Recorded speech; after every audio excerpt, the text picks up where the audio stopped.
नमस्कार. आज ज्येष्ठ शुक्ल तृतीया शके 1942 रमजानी सादर करीत आहोत ठाणे वार्ता. ठळक घडामोडी. जिल्ह्यामध्ये तब्बल 2073 लोकांची कोरोनावर मात. खालटण नागसेन नगर येथे जवळपास 600 कोविड वॉरियर्स चालतायत गस्त. आणि 8वीत शिकणाऱ्या आर्या मेंगाळे हिने तयार केला एक रोबोट.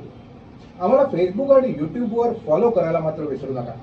तर पाहूया ठळक घडामोडी विस्तृतपणे, पण काही क्षणात. आपण पाहत आहात श्री स्थानक वाहिनी, ठाणे जिल्ह्याचं मुख्य व्यासपीठ. ठाणे वार्ता पहा श्री स्थानक वाहिनीवर.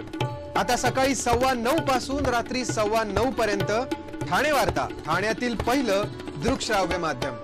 ठाणे वार्ता आणि श्री स्थानक वाहिनीचं लाईव्ह स्ट्रीमिंग. ठाणेवार्ता.com वरील लाईव्ह स्ट्रीमवर क्लिक करा आणि अगदी मोबाईलवरही ठाणे वार्ता श्री स्थानक वाहिनीचा आनंद लुटा. यासाठी आमचं ॲप डाउनलोड करा. श्री स्थानक वाहिनी ठाण्याची स्वतःची वाहिनी. ठाण्यातील घडामोडी, कार्यक्रम, वादविवाद, अगदी गाणी, नाटकं याचा आनंद घर बसल्या. पहा श्री स्थानक वाहिनी, आपल्या ठाण्याचं हक्काचं व्यासपीठ. श्री स्थानक वाहिनी. ठाणे वार्ता आता संकेतस्थळावर देखील ठाणेवार्ता.com वर क्लिक करा आणि ठाण्याच्या घडामोडी जाणून घ्या. ठाण्यातील पहिलं ऑनलाईन माध्यम ठाणेवार्ता.com. ठाणे वार्ता पहा श्री स्थानक वाहिनीवर. आता सकाळी 9:15 पासून रात्री 9:15 पर्यंत ठाणे वार्ता, ठाण्यातील पहिलं दृकश्राव्य माध्यम. आपण पाहत आहात श्री स्थानक वाहिनी, ठाणे जिल्ह्याचं मुख्य व्यासपीठ.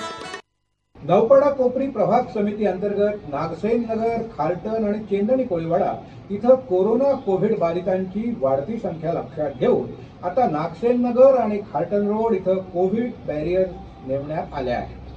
दरम्यान शहरामध्ये जवळपास 600 पेक्षा जास्त कोविड वॉरियर्स गस्तीवर आहेत. महानगरपालिका आयुक्त विजय सिंघल यांनी प्रत्येक प्रतिबंधित क्षेत्रामध्ये कोविड वॉरियर्स नेमून त्यांच्या मार्फत नागरिकांनी सुरक्षित अंतर ठेवणं, त्या परिसरात कोणाला कोरोनाची लक्षणं आहेत का याची माहिती घेऊन त्यांना तिथल्या फीवर ओपीडी मध्ये जाण्यास प्रवृत्त करणं इत्यादी कामगिरी करवून घेण्याच्या सूचना दिल्या आहेत. दरम्यान चेंदणी कोळीवाडा परिसरात जनकल्याण समिती मार्फत विशेष सर्वेक्षण आणि औषध वाटप करण्यात येत असून त्या पथकांशी समन्वय साधून हे सर्वेक्षण कसं प्रभावी करता येईल याविषयी सूचना देण्यात आल्या. ठाणे जिल्ह्यात आतापर्यंत एकूण 5,388 कोरोनाग्रस्त रुग्णांची नोंद झाली. त्यातील 163 रुग्णांचा मृत्यू झाला असून 2,077 रुग्ण कोरोनामुक्त झाले आहेत. तर 3,147 प्रत्यक्ष उपचार घेत आहेत. जिल्ह्यातील ठाणे महानगरपालिका आतापर्यंत सर्वाधिक म्हणजे 1,891 रुग्ण मिळाले असून 616 यातून बरे झाले, तर 65 जणांचा मृत्यू झाला.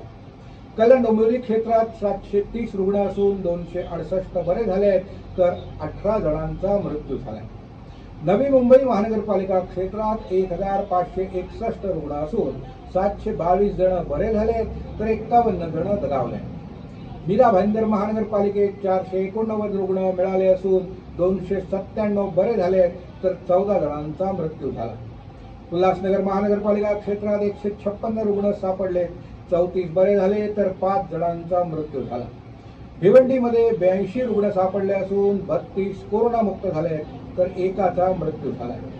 अंबरनाथमध्ये 58 रुग्ण सापडले, त्यातले 18 कोरोनामुक्त झाले, तर एकाचा मृत्यू झाला. बदलापूरमध्ये 153 रुग्णांपैकी 46 जण बरे झाले, तर 4 मृत्यू झाला. ठाणे ग्रामीणमध्ये 267 रुग्ण सापडले, त्यातले 44 बरे झाले आणि 4 मृत्यू झाला. कोरोनावर विनामूल्य उपचार करणारी ठाणे शहरातील रुग्णालये नक्की कोणती आहेत याची माहिती देण्याबरोबरच संपर्क अधिकाऱ्यांची नावं आणि दूरध्वनी क्रमांक जाहीर करावा अशी मागणी भारतीय जनता पक्षाचे नगरसेवक मनोहर डोंबरे यांनी पालिका आयुक्तांकडे केली आहे. शहरातील सर्वच भागात कोरोनाचे रुग्ण आढळत असून उपचारांसाठी रुग्णांना हॉस्पिटलमध्ये जागा नसल्याचं उघड होत आहे. त्यातच महागड्या उपचारांचं देखील नागरिकांवर सावट आहे. काही दिवसापूर्वी महापालिका प्रशासनानं कोरोनाचे उपचार होणाऱ्या रुग्णालयांमधील दर निश्चित केले होते, मात्र त्याला रुग्णालयांकडून जुमानलं जात नसल्याचं चित्र सर्वत्र आहे. याकडे डोंबरे यांनी लक्ष वेधलं. या पार्श्वभूमीवर राज्य सरकारच्या सार्वजनिक आरोग्य विभागानं 23 मे रोजी जाहीर केलेल्या शासन मान्य निर्णयाद्वारे कोरोनाच्या आजारावर महात्मा ज्योतिबा फुले जन आरोग्य योजनेचा लाभ राज्यातील सर्व नागरिकांना सर्व अंगीकृत रुग्णालयांमार्फत उपलब्ध करून देण्याबाबत महत्त्वाचा निर्णय घेण्यात आला। या योजनेची ठाण्यातील नागरिकांना संपूर्ण माहिती मिळण्याची गरज असून राज्यातील 1000 रुग्णालयांमध्ये ही योजना सुरू करण्यात आली असल्याचं शासन निर्णयात म्हटलं आहे। मात्र अद्याप नागरिकांना ठाण्यातील रुग्णालयांची नावं समजलेली नाहीत, त्यामुळे नागरिकांमध्ये मोठा संभ्रम आहे। त्याचबरोबर या योजनेच्या यशस्वी अंमलबजावणीसाठी नियुक्त केलेल्या अधिकाऱ्याचं नाव देखील जाहीर करण्याची आवश्यकता आहे। त्यामुळे आपत्कालीन स्थितीत नागरिकांना माहिती मिळू शकेल, असं मनोहर डोंगरे यांनी आयुक्तांना पाठवलेल्या पत्रात म्हटलं आहे।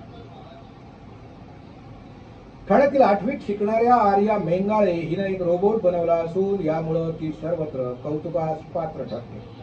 पाचपाखाडतील सरोवर दर्शनमध्ये राहणाऱ्या आर्या मेंगाळे हिनं लॉकडाऊन मध्ये आपल्या वेळेचा उत्तम सदुपयोग करून घरातील मर्यादित स्त्रोतांमधून रोबोट बनवला। तिला आई वडील आणि भाजी आणायला जात असताना पाहून रोबोटची कल्पना सुचली। हा रोबोट 6 किलो पर्यंत वजन घेऊन जाऊ शकतो। Hospital, shopping malls, medical stores, गृहनिर्माण संस्था अशा ठिकाणी या रोबोटचा वापर होऊ शकतो। रोबोटमध्ये 360 अंश कॅमेरा आहे। यामध्ये मोबाईल इंटरफेस देखील असून ती रोबोटसह सुलभ संभावना करतो। पुढे जाऊन तिला थर्मल कॅमेरा बनवायचा आहे, जो मानवी शरीराचं तापमान मोजण्यात मदत करू शकेल। आर्या श्री महाविद्यालयात 8वीत शिकत आहे। तिला रोबोटिक्स मध्ये काही करायची इच्छा असून तिला भविष्यात इंजिनियर व्हायचं असल्याचं तिनं सांगितलं। किसननगर परिसरात ई फॉगर आणि ई स्प्रे व्हेकल या 2 वाहनांची चाचणी घेण्यात आली। ठाणे महानगरपालिका प्रशासनाच्या वतीनं परिसर निर्जंतुक करण्याच्या उद्देशानं हे वाहन वापरण्यात येणार असून मोठ्या प्रमाणात होणारा संसर्ग आटोक्यात आणण्यासाठी यांचा वापर होणार आहे। संसर्गाचा वाढता प्रादुर्भाव लक्षात घेता ठाणे महानगरपालिकेच्या विद्यमान कायनेटिक कंपनीच्या अत्याधुनिक ऑटोमॅटिक सॅनिटायझर फवारणी मशीन आणि ऑटोमॅटिक फॉगिंग मशीन घेण्यात येत असून या मशीनची चाचणी घेतली। यामुळे ठाण्यातील दाटीवाटीच्या वस्तीत बैठ्या चाळी तसंच स्लम मध्ये या अत्याधुनिक मशीनद्वारे फवारणी करणं अधिक सुलभ होणार आहे। लवकरच ठाणे महानगरपालिकेच्या वतीनं या अत्याधुनिक मशीनद्वारे सर्वत्र फवारणी केली जाणार। आपण पाहत आहात श्री स्थानक वाहिनी, ठाणे जिल्ह्याचं मुख्य व्यासपीठ। ठाणे वार्ता पहा श्री स्थानक वाहिनीवर। आता सकाळी 9:15 पासून रात्री 9:15 पर्यंत ठाणे वार्ता, ठाण्यातील पहिलं दृकश्राव्य माध्यम। ठाणे वार्ता आणि श्री स्थानक वाहिनीचं लाईव्ह स्ट्रीमिंग ठाणेवार्ता.com वरील लाईव्ह स्ट्रीमवर क्लिक करा आणि अगदी मोबाईलवरही ठाणे वार्ता श्री स्थानक वाहिनीचा आनंद लुटा। यासाठी आमचं ॲप डाउनलोड करा। आपला परिसर स्वच्छ आणि सुंदर ठेवण्यासाठी ठाणे महापालिकेत सहकार्य करा। ओला सुका कचरा वेगवेगळा जमा करा आणि रोगराईपासून मुक्तता मिळवा। डॉक्टर आणि रुग्णांचं पिढ्यानपिढ्यांचं जिव्हाळ्याचं नातं म्हणजेच डॉक्टर बेडेकर हॉस्पिटल।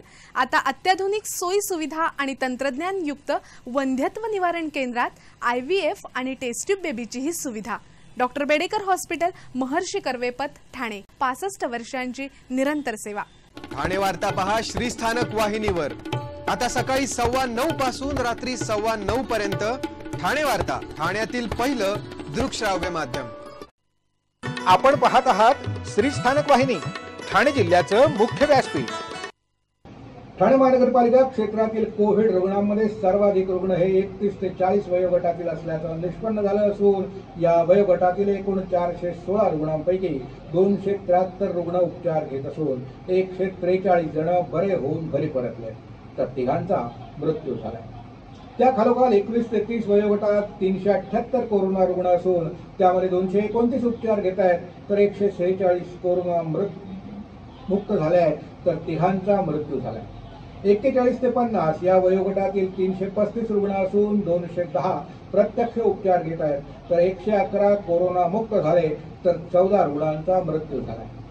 51 ते 60 वयोगटातील 252 रुग्ण असून त्यातील 163 प्रत्यक्ष उपचार घेत असून 63 जण कोरोनातून बरे झाले, तर 26 जणांचा मृत्यू झाला असून 51 ते 60 वयोगटातील मृत्यू झालेल्यांची संख्या सर्वात जास्त आहे. 60 वर्षावरील 171 रुग्ण असून 117 जण प्रत्यक्ष उपचार घेत आहेत. 37 जणांना घरी सोडलंय तर 17 जणांचा मृत्यू झाला. 11 ते 20 या वयोगटात 123 रुग्ण असून 73 रुग्ण उपचार घेत आहेत तर 50 जण कोरोनामुक्त झाले आहेत. तर 0 ते 10 या वयोगटात एकूण 69 रुग्ण असून 42 जण प्रत्यक्ष उपचार घेत आहेत तर 27 रुग्ण घरी गेले.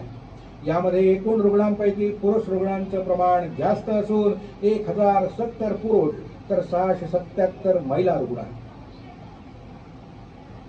बाधित सफाई कामगारांना भरपगारी रजा द्यावी अशी मागणी आमदार संजय केळकर यांनी पालिका आयुक्तांकडे केली आहे.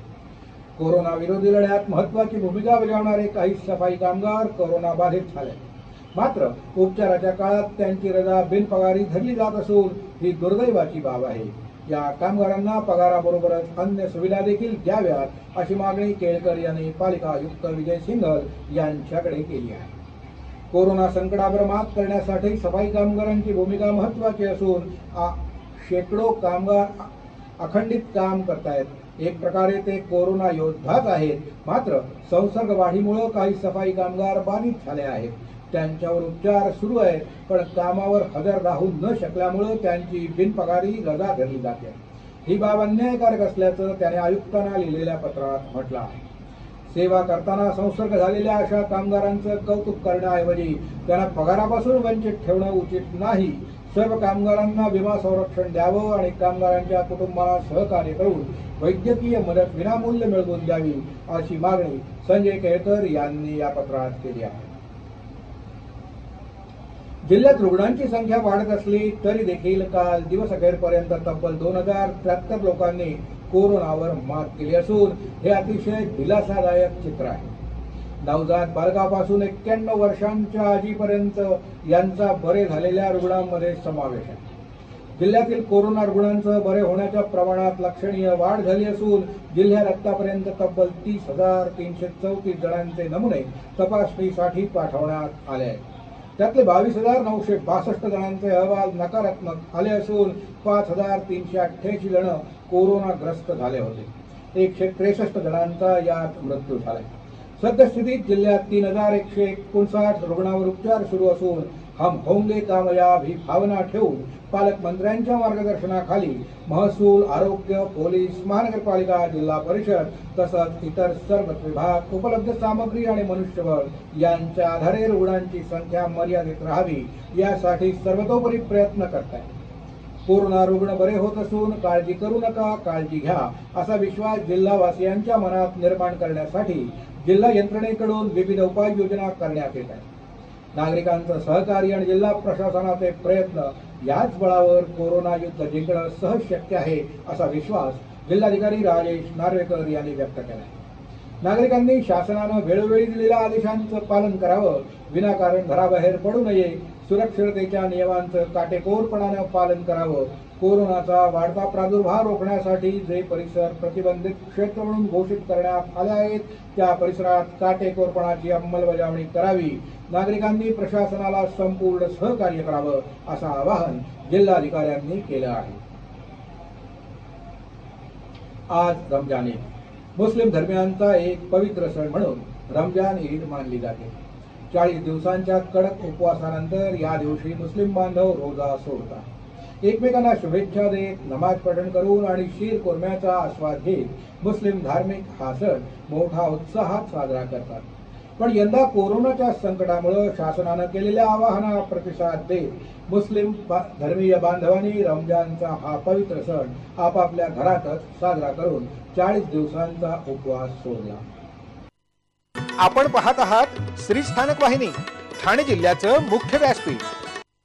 ठाणे वार्ता पहा श्री स्थानक वाहिनीवर. आता सकाळी 9:15 पासून रात्री 9:15 पर्यंत ठाणे वार्ता, ठाण्यातील पहिलं दृकश्राव्य माध्यम. ठाणे वार्ता आणि श्री स्थानक वाहिनीचं लाईव्ह स्ट्रीमिंग ठाणेवार्ता.com वरील लाईव्ह स्ट्रीमवर क्लिक करा आणि अगदी मोबाईलवरही ठाणे वार्ता श्री स्थानक वाहिनीचा आनंद लुटा. यासाठी आमचं ॲप डाउनलोड करा. ठाणे वार्ता आता संकेतस्थळावर देखील ठाणेवार्ता.com वर क्लिक करा आणि ठाण्याच्या घडामोडी जाणून घ्या. ठाण्यातील पहिलं ऑनलाईन माध्यम ठाणेवार्ता.com. ठाणे वार्ता पहा श्रीस्थानक वाहिनीवर. आता सकाळी 9:15 पासून रात्री 9:15 पर्यंत. ठाणे वार्ता, ठाण्यातील पहिलं दृकश्राव्य माध्यम. आपण पाहत आहात श्रीस्थानक वाहिनी, ठाणे जिल्ह्याचं मुख्य व्यासपीठ. आपण आपले कार्यक्रम किंवा बातम्या आम्हाला ठाणेवार्ता@gmail.com या ईमेलवर कळवू शकता. ठळक घडामोडी शेवटी पुन्हा एकदा. जिल्ह्यात तब्बल 2073 लोकांची कोरोनावर मात. खारटन नागसेन नगर इथं जवळपास 600 कोविड वॉरियर्स घालतायत गस्त. आणि 8वीत शिकणाऱ्या आर्या मेंगाळे हिने तयार केला एक रोबोट. या होत्या ठाणे वार्ता. आपली एखादी बातमी बघायची राहून गेली असेल तर आपण ठाणेवार्ता.in या आमच्या संकेतस्थळाला किंवा आमच्या फेसबुक पेज तसंच YouTube चॅनलला अवश्य भेट द्या. तर मग पुन्हा भेटूया पुढल्या बातमीपत्रात फक्त श्रीस्थानक वाहिनीवर. धन्यवाद.